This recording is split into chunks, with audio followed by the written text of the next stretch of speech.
Welcome to the Financial Freedom Mastermind Group podcast. Here we're all about breaking free from the 40 to 50 year work grind and accelerating our journey towards financial freedom.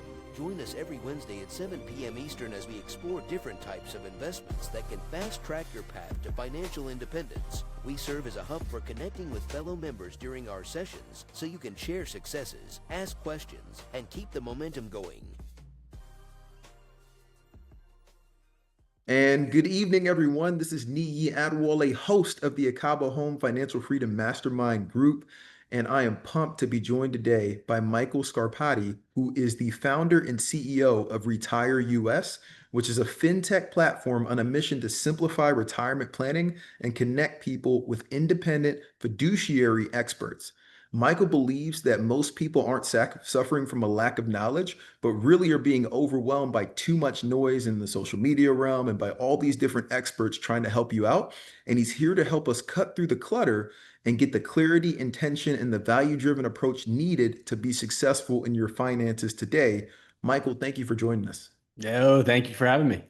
And I know before we hit record, we were connecting on a little bit of our background up in Philly. And so I want to start before Retire US even came into the picture.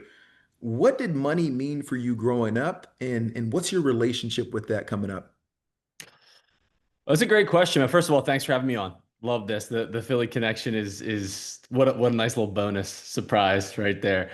Yeah, I mean, money, how we are raised around money, I think really shifts a lot of things. And I was very fortunate that I kind of had two wildly different perspectives from my parents growing up around money. So my mom came from a family that was in the banking industry. So my grandfather was like real rags to riches story. Started out as the janitor of this bank up in northwestern PA and worked his way up to becoming the chairman and CEO of that same bank, expanded it. And with that mindset, a lot of obviously grit, hard work, but with that also came this hyper consciousness around finances with, accounting for every single dollar and being very frugal in the way that you leverage money. The bankers, they account for every penny. And, I really learned a lot that kind of was instilled in me at a very young age of just being very aware of the value, the true value of money and making sure we're not being wasteful as a household, right? And on the other side of the equation, my father, entrepreneur, really more of a free spirit when it came to money, really sees money and saw money growing up as more of a tool to make life easier, right? And to kind of bring things into the world that you can kind of leverage and catapult off of. And so I was really fortunate. I kind of got two like very different perspectives at a very young age, and it helped me kind of model my own frameworks around seeing money more as a tool, right? And how we kind of use that tool and how we wield that tool, I think is what really ultimately gives us power if done correctly.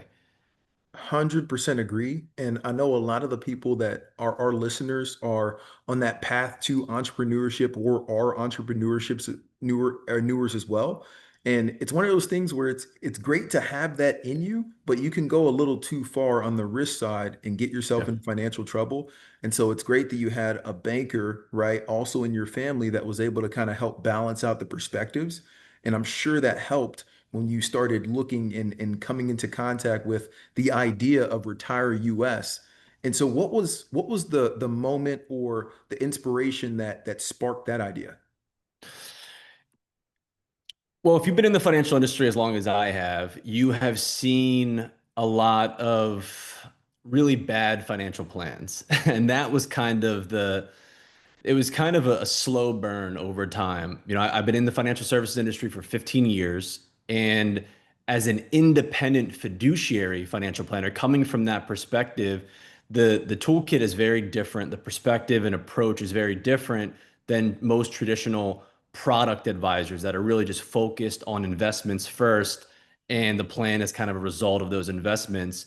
The way that I was brought into the industry was the complete opposite, right? Planning first, building systems, and then finding which products, vetting the entire marketplace to understand which tools will kind of fit into the system that you need for you personally. And so as a result, coming into the industry, 15 years, seeing a lot of people that thought they had everything put together, and only to find out that there was major, major gaps in the overall systems that they have had put together for themselves. And so it kind of seeing that over and over again, we started to kind of talk, my partners and myself, around what's the issue? What's the major gap? Why do we keep seeing the same thing over and over where somebody thinks they're in a good position, but when we really open up the hood, we find out that there's actually a lot of problems that could cause damage long term for our financial success. And what we found is that independent fiduciary financial planning, financial advice and guidance is really, it's not too abundant for the average person, right? It's actually really reserved for the 1 to 2% of wealth earners. And it kind of got us thinking, what could we do? How could we leverage technology and create a different model that could kind of break that mold a little bit and really open up access to this highest level of financial guidance and standard at a fraction of the cost, right? And that's really at the core what the Retire US platform does. It's all about creating financial wellness, but doing that by blending technology with human relationships, these independent fiduciaries, and making it really easy to work with the best. And you've mentioned that independent fiduciary piece multiple times. And for those who don't know, do you mind just explaining the difference between an independent fiduciary that's helping you with your finances versus somebody that's working for, say, like a Northwestern Mutual or something of that nature? Imagine you went to the doctor's office, right? And you didn't feel super comfortable about that financial or about that health advice, that healthcare advice. And then you come to find out, well, the doctor actually doesn't work for you. They work for a pharmaceutical company, right? And the financial industry kind of works the same way, where the vast, vast majority of financial professionals do not work for you. They work for an investment institution. And as a result, they have no fiduciary standard. Fiduciary standard is a very simple concept. It just means objectively, in the eyes of the law, is the advice that is being given to you have to be in your best interest. You would think that that would be the standard when in reality it is actually not at all. The 10 to 15% is the stat that kind of flows out there around how many licensed financial professionals are actually independent fiduciaries in this process, which means 85 to 90% of licensed professionals do not have to give you advice that is in the eyes of the law in your best interest. And that's the issue. That's the problem, right? So most people are getting guidance, and it's not to say that the person giving the guidance has any malintent, right? It's just the fact that the ecosystem, they can only advise within the ecosystem in which they operate.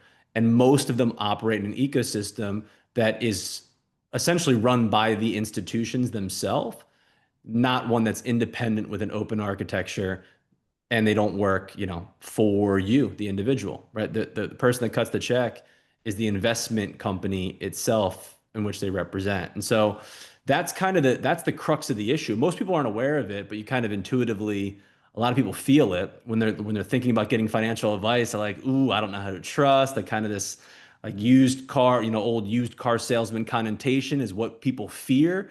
So they don't want to approach it. The platform is meant to cut through that noise. We're going to match you with an independent fiduciary financial professional with that open architecture. So they're not tied to any specific investment institutions, and they can give you that highest quality of advice, but we don't have any asset minimums, and we don't have any large, exorbitant fees. $5,000, $10,000 is kind of the going rate in the industry. We have a flat subscription model depending on the tier, what you're looking to accomplish. Starts as little as $60 a month on the monthly option, paid annually. That moves that number down to about $40 a month to get started to work directly with these independent fiduciaries.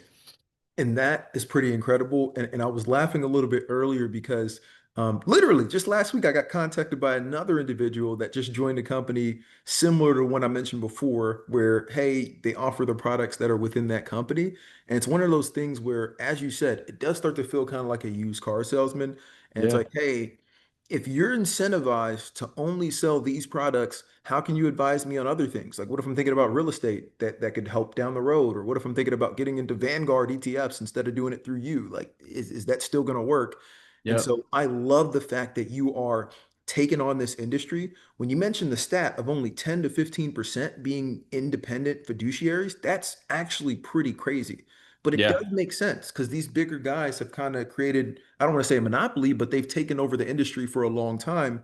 And so when you're seeing all these commercials out there, it's usually from one of these guys that's, hey, selling you something from within their portfolio, not necessarily somebody that's independent that can look at the whole landscape, look at your picture, and take it all into account to advise.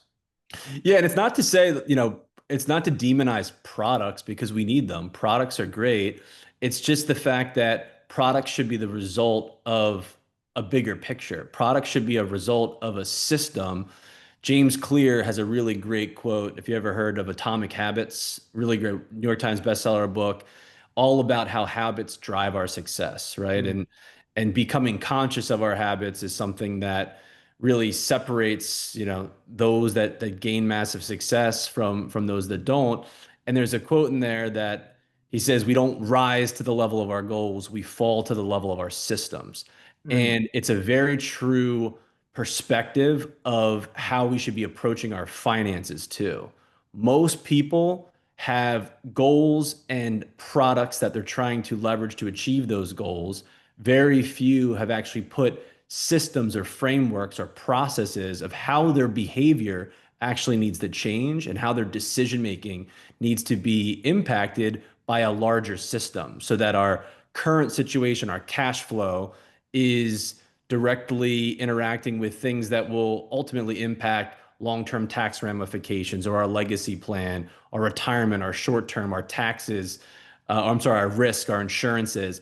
All these things actually are part of a really big web that, in that statement, I didn't mention investment portfolio or product, right? That web actually should come first, and then the products, the portfolio should fit inside that web for you, right? Depending on who you are. Everyone's going to be different, and everybody's, web of how all those things interact are so dramatically personalized. But we live in a world right now, and the services industry is very much this cookie cutter, one size fits all type of approach. You're 40 years old, you fit into this model, right? You're 50 years old, it's this risk tolerance or whatever it may be. What we're trying to help people kind of shift their perspective and understanding it actually starts with me, right? It actually starts with my exact situation, how these things need to work together for me first, and then I can use that map, that roadmap to go find the right investment products that are going to serve me at the best of the ability. that's spot on. I think it always starts with kind of you and your why. Like, what are you trying to achieve? And Yeah. then you find the right tools, the right people to help you get to the end. But to your point, you got to start with that why. And one of the things that you've mentioned in the past before is it's more important to have financial consciousness than financial literacy. What do you mean by that? We'll start with the why. That's a Simon Sinek, I believe. Come on now. Absolutely. You know, Yeah. the why is the financial consciousness, though, too, right? It's financial literacy is all about terminology and understanding what things mean, right? It's our knowledge and it's important, right? But knowledge without awareness can only get us so far. And think of it. I think of financial literacy as like, to give you kind of an analogy, you can be very literate when it comes to finances, right? You can be astute and you can understand different components of how accounts work and the minutia of the funds and the alphas and the betas and really understand how things operate. And to me, a lot of times that's like checking the boxes, right? I have my 401k. I know the things that I should have, right? I should have some sort of savings account. I should have some sort of cash reserve. I should have some sort of retirement account. And it's like, I think we get into, unfortunately, a little bit of a habit as a society of we check the boxes and we feel like we've done it. Like we feel like we've accomplished it. It's like that if you've ever had the feeling of there's a lot of things on your mind, so you write them down on a list, and just because you wrote them down, now you're like, ah, okay, but you never actually checked them off the list, right? Yes. And that happens a lot in the finances is we have these things and we even are checking them off the list, but we don't necessarily have a true purpose for those accounts. We don't know why we have them in terms of the bigger picture. What are the actual needs that can hold those accounts accountable, actually? How do we create accountability with our decision making and the accounts that we have? And so this idea of financial consciousness is finding the why, right? Having more expanded awareness on why do we have what we have? Why are we saving what we're saving? Why are we investing in what we're investing in? And what are kind of the right answers for you, right? What are the right answers for you in order to fit that smaller day to day into the bigger picture, right? Into that bigger picture of what we're looking to accomplish long term. Yeah, and it's one of those where I think we talked about it a little bit earlier, but you definitely have to start inward and then start to move outward to figure out how you're going to use these tools to help you. Because what tends to happen, at least in my first financial meetings with individuals that knew a lot more than me, when I first joined corporate, I didn't even know exactly what a 401k was. I was like just Yeah. talking to people around me, like, "Hey, what do you do?" "Okay, we do a target fund." "All right," but you don't exactly know what that means, and is it going to be the best thing for you if you're 20 years old to be in a target fund, or is it better to just be in the S&P, right? Like these are things that you need to be able to talk to somebody who's very knowledgeable, who has that 15 years plus of experience and has built out a platform to be able to do that. And so I know you have some tools and things of that nature to help people start to check in on their finances. And one of the things that I saw on the lead up here was you have a 3-question financial check-in. Do you mind talking about that? Well, so I think actually one of the things that would be really, really helpful is we have a tool called a financial checkpoint. And this the financial consciousness component of we don't know what we don't know, right? Like that's kind of the biggest thing that gets in a lot of our way.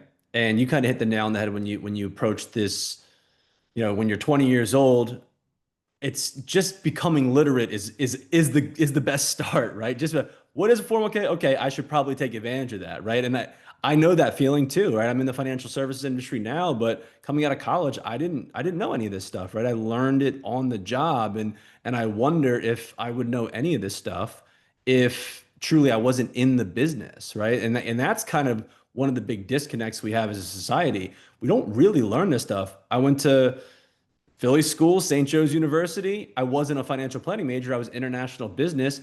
I didn't learn any of this stuff about personal finances in higher education, right? It wasn't a class. Now there is financial planning coursework that you can take to learn this stuff, but most people are learning on the fly, right? They're learning through, they get their first job. Here's the 401k. And this idea of we don't know what we don't know, right? The financial checkpoint that we have on retire.us, it's free. It will actually pull out these various financial red flags, we call them. And it's about a 4-minute questionnaire, 4-minute quiz that you can go through. And the financial red flags are those blind spots. Based off of your answers, what we're doing is we're flagging some things that you said, I actually don't really understand enough about this area and how it's impacting me, right? And pulling those things out, I think is one of the first steps for us to understand where we stand today, where our current situation is, and what's actually in our way. And so I would really encourage people to take advantage of it. It's a free tool, but understanding what are the things that maybe should be prioritized right now for you to either learn a little bit more, increase your financial literacy sound, or really take a deeper dive in and find out how these things are going to ultimately impact that bigger picture, whatever you're striving for. I think that could be really beneficial for the audience. Come on now. Absolutely. And I'd advise everybody that's listening live and also going to listen in the future to take advantage of that tool at Retire US to at least check in and see, hey, am I missing something? Do I have blind spots? I think that's absolutely a first or next step for everybody within our community to do. And I want to shift gears a little bit and talk about some of the things that are happening in the market today, right? We know that Yeah. AI is taking over, Yeah. and a lot of companies are starting to lay people off, and we've had and know some people that have been impacted and things of that nature. And so, what are some of the most overlooked financial mistakes from people that are transitioning from jobs, or maybe the worst at getting laid off from a job and now need to kind of figure it out from there? It's gonna be it's challenging time now, and it's gonna continue to it's things are moving quick, right? With all this, the way that tech is advancing and how it's gonna be more and more ingrained into our society and the workforce. It is definitely something that is coming. And the biggest mistake we see for most people is they're blindsided around their own current financial situation. So I think that if we could, if anybody has these concerns, right, the biggest first couple of steps that I think are always key for everybody in their planning is to understand a couple key things. The first is, what does our lifestyle actually cost? Right? There's two reasons for this. If you know what your lifestyle actually costs, if there are layoffs or buyout offers or opportunities for you that come down the pipeline, it helps to give you a little bit more clarity and understanding on truly what are your needs, right? What if you need to bridge some time with a buyout offer, we see a lot of buyouts right now. The federal government is a big area where we've been supporting a lot of these transitions. As I know you're aware, that's been impacted significantly with these layoffs, right? And downsizing the federal government. The biggest thing we see there is there's not a ton of clarity on what it would mean if you don't have your paycheck next year, right? And how that would actually impact the retirement goal.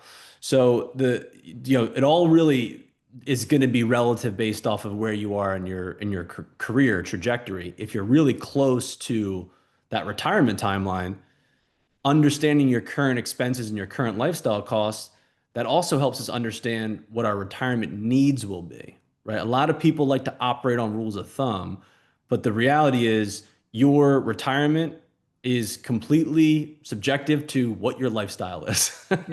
And that varies dramatically, right? But if you know what your lifestyle costs, then you can start to reverse engineer and understand what your retirement needs are.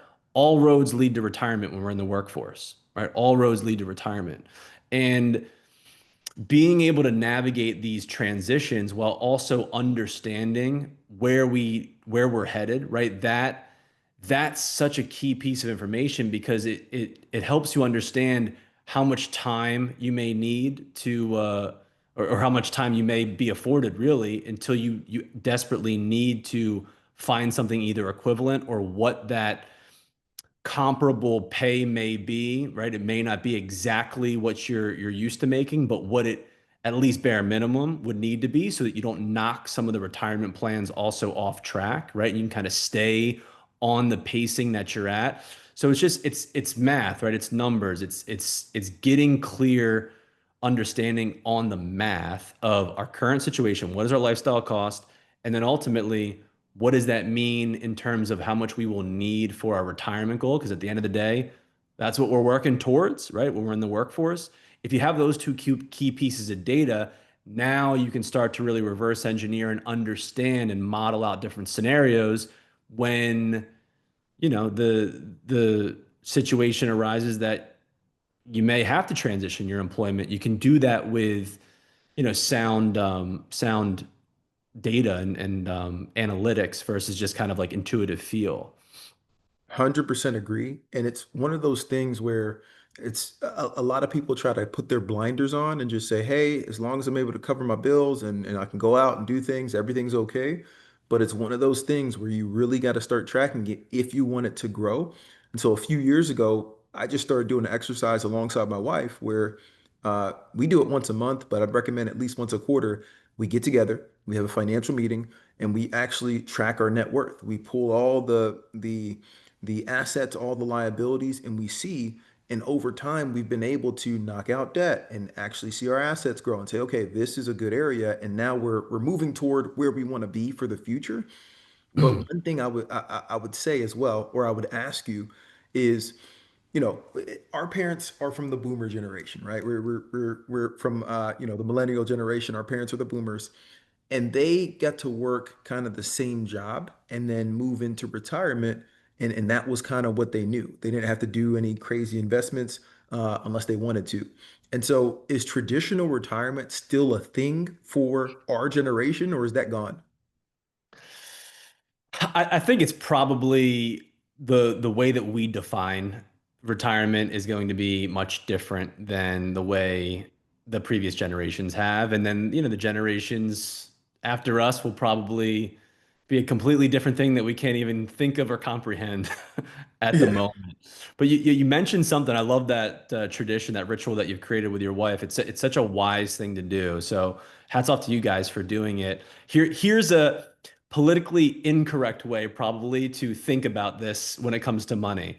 But I think it's a great way to conceptualize it. I heard a phrase one time that said, money is a jealous mistress. And if you do not pay attention to it, it will leave you. Right.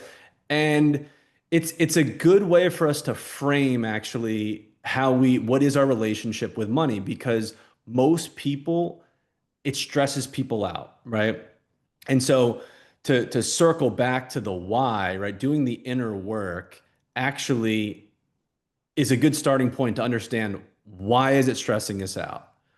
90% of the time that we see it, it's just because it's a fear. There's a fear, and it's all driven because we don't have all the information that we need, right? We're just not clear on what our needs are, what the money actually means, and we're afraid to face it, right? We're afraid that it's going to be maybe worse, so we're going to be in a worse position. But the reality is, we have to come to terms and acknowledge the fact that the longer that we ignore things, especially when it comes to financials, the worse problems become. And so, kind of going back to that why that you mentioned earlier, if you have that gut feeling, doing the inner work of, well, why do I actually feel this way?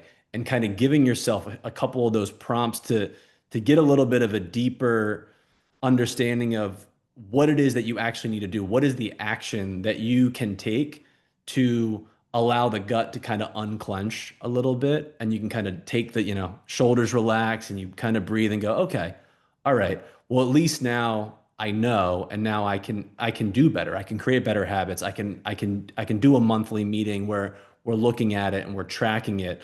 And because the reality is, it's slippery, man. Money's a slippery thing, and it's easy, especially now.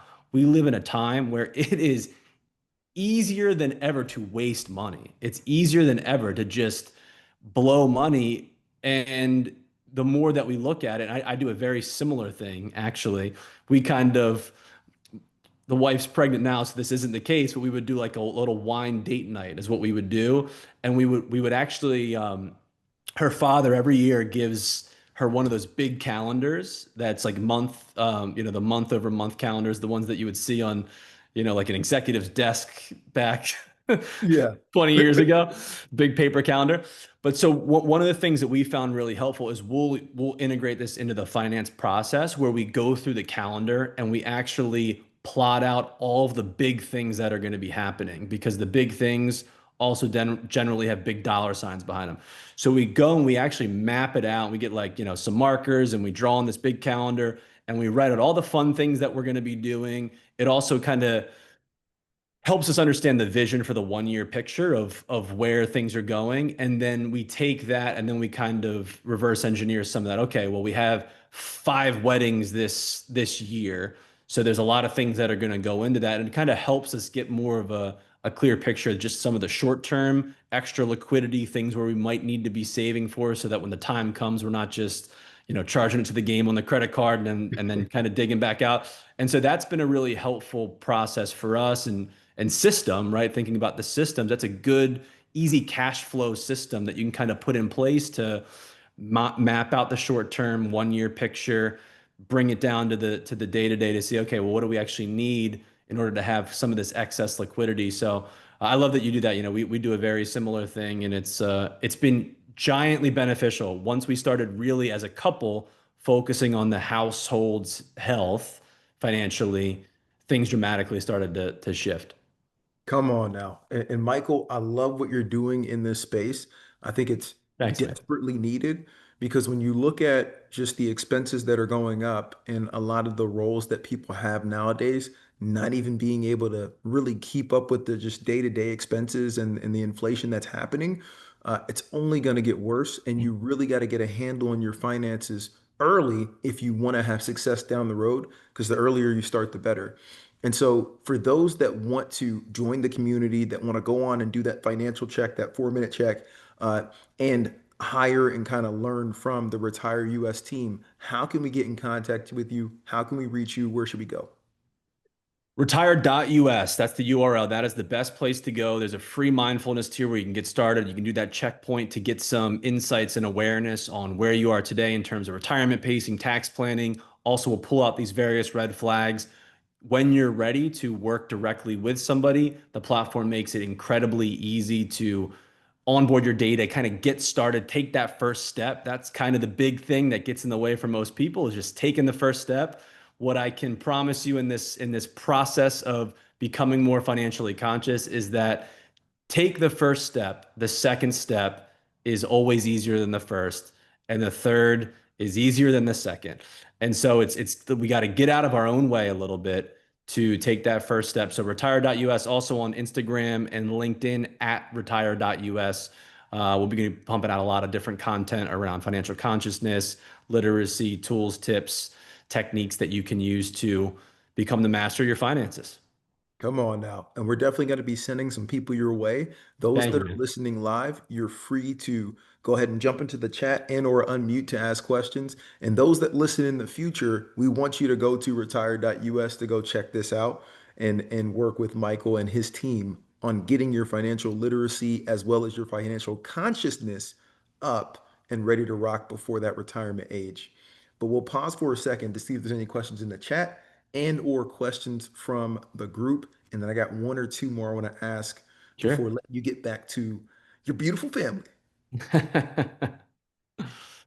Hey, one thing I wanted to that spurred a thought too. You really pulled out a really great thing around inflation. That I think this is one of those topics that the media can be a little misleading with inflation, and people don't fully understand the scope of what we need to prepare for when it comes to inflation. One of the things I see constantly in headlines is inflation. Will inflation go down? And correlating that with when will prices go down? And I think what's important for people to understand and needs to be articulated is that if there is any level of inflation, prices will never go down, right? You need deflation. Inflation is simply a measurement of the rate in which goods and services will continue to increase in price. So the damage has been done with inflation. And what we would need is heavy deflation for prices to actually come down to, prices that we saw pre-COVID or pre-2022, 23. We really saw a massive spike in inflation.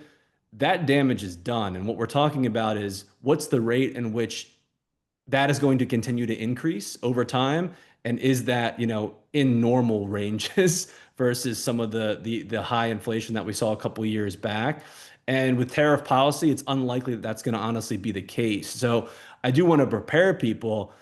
I wouldn't expect prices to come down. Like in the history of commerce, that's just not a thing that happens very often, right? It's happened a couple of times, but it's not something that happens very often, and it's not something that we should be preparing to have happen. So we got to be extra vigilant about making sure that any of the money that we have is not sitting in accounts that's gaining 0% interest or a 0.5% interest.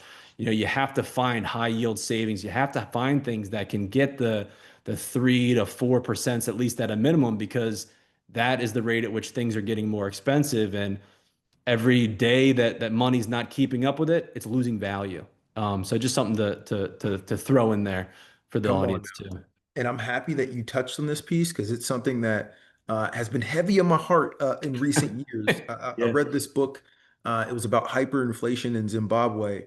I forget exactly what the name was, but long story short, they went through this whole cycle of hyperinflation and it destroyed that country. And you're spot on. It doesn't mean when inflation's like, hey, inflation's down, it doesn't mean the price is going down. It just Right. means it's back in a reasonable level of increase. But the key is, can your wages and your investments keep up and hopefully beat inflation so you can get a little bit ahead? That's part of the reason why I put a lot of my assets into real estate, and a lot of our community does real estate as well as stocks and bonds and things of that nature, but Yeah. heavy into real estate because historically it does keep up with inflation. And then at times it booms and beats inflation. And if you buy in the right location and you do some updates and fixes, you can definitely even generate more. But the main portion is that if inflation goes up 20, 30%, that real estate's probably going to go up the same. And at least it's holding its value over time. That's kind of one of my Yep. strategies too. Sage advice and sage strategy. I love the way that you articulated that too about inflation. It's the way that rates are. How did you say it? You said um, Can the your rate, wages and your investments keep up or beat inflation? but I think you also said the rate at which prices are going up is now within a reasonable range. Hey, That that's the that politically of correct way. increase of it is increasing. You said it's increasing within a reasonable range. That Yeah. it's such a good way to explain it because that's what we're actually talking about, and that's missed a lot the way that it's explained to the public. It's things are going up, and yeah, real estate. I mean, real estate. I've had the pleasure of working with a lot of people. Prior to starting retire.us, I was practicing as a financial professional, working with a lot of high net worth individuals, people that have had, came from generational wealth or built it. And real estate was always a mainstay, right? Real estate was always a big component of that story. The people that build a lot of wealth consistently, one of the constants was real estate was an asset class that they were also investing in, and not from the markets, REITs. Those are things that you could do too, but this was hard real estate, rental properties, multifamilies, even just flips, different things that they could do to because with real estate comes also some complex advanced things that you can do to favor tax treatment on some of that growth and some of those gains. And yeah, great call out, man. I definitely agree with you Come wholeheartedly. on now. I know we talked about it at the top, but I actually was a uh, in the medical device industry for about 7 years, Yeah, selling devices. And along the way, I just invested in real estate. And after 7 years, when I looked up, I was able to actually move into full-time real estate as a realtor slash investor cool. because of all those investments. And so, to your point, it's something I hold dear, but I also put into the market and try to diversify as much as I can. A lot of it's in real estate, but I do try to diversify at least cash as much as I can. And I think that this conversation is going to help a lot of people within our community that are focused either heavy on real estate and need to diversify a little bit, and or just need to take advantage of what's going on in their jobs. Because if you're at a job that's offering, 401k matches and things of that nature, you should be taking advantage of this stuff. It's free money. And so I'm excited for people to use the retire.us platform and to partner with you. And Michael, we cannot thank you enough for taking your evening out to join us on the Financial Freedom Mastermind podcast. My pleasure, man. I love this stuff. Come on now. And we appreciate you. I will put all your contact info into the notes. And for those that are going to listen to this later, go ahead and hit that follow and that like button and go ahead and check out retire.us. We appreciate you and we'll catch you on the next episode of Ekabo Homes Financial Freedom Mastermind podcast. Thank you. Thank you. Join us every Wednesday at 7 p.m. Eastern as we explore different types of investments that can fast track your path to financial independence.